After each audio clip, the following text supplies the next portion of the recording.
Quelques semaines avant le Grand Prix de Formule 1, le e-Prix débarque à Monaco. Ce championnat dédié aux monoplaces 100% électriques animera les rues de la Principauté samedi. Mais avant les essais qualificatifs et la course en elle-même, l'heure est au montage des voitures pour les écuries participantes, dont une qui joue à la maison, Venturi Formula E Team. Chaque ville et chaque garage a ses spécificités de taille, de dénivelé, donc on adapte avec notre matériel, les panneaux, la décoration. Et ensuite, pour la mécanique des voitures, c'est toujours très différent.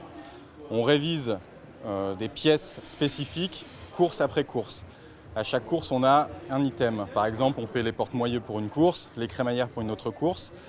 Là, c'est un peu différent parce que McLaren veut réviser les batteries, donc on doit tomber les batteries. Ils viennent les réviser, on peut les remonter. Quelles sont les prochaines étapes maintenant que les voitures sont sorties? Qu'est-ce que vous allez faire? Alors là, on a eu un petit problème à Paris. On a dû démonter le châssis. Le châssis est reparti chez Dallara, le constructeur, pour être réparé. On a réussi à le récupérer à temps. Et là, on va remonter. Donc ça, c'est un châssis spare.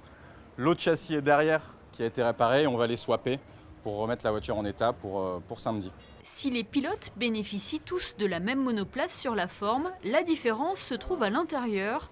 Chaque écurie choisit sa propre solution technique, son propre algorithme qu'elle tente de garder secret. Et depuis cette saison, les pilotes bénéficient d'une nouvelle voiture plus puissante pour un championnat plus impressionnant. Ça s'appelle très ingénieusement la Gen 2. Ce sont des voitures dont le châssis est fabriqué en Italie.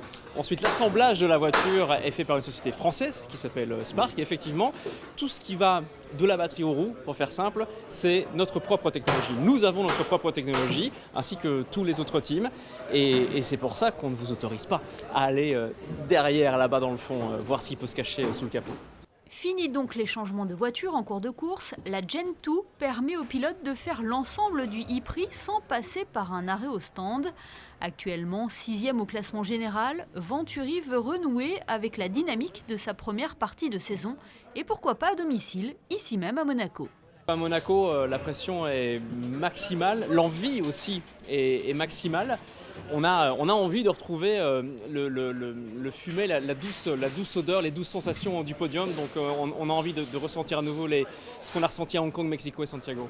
En attendant, Felipe Massa et Eduardo Mortara, les pilotes Venturi, enchaînent les réunions et les tests dans le simulateur de course pour être fin prêt le jour J.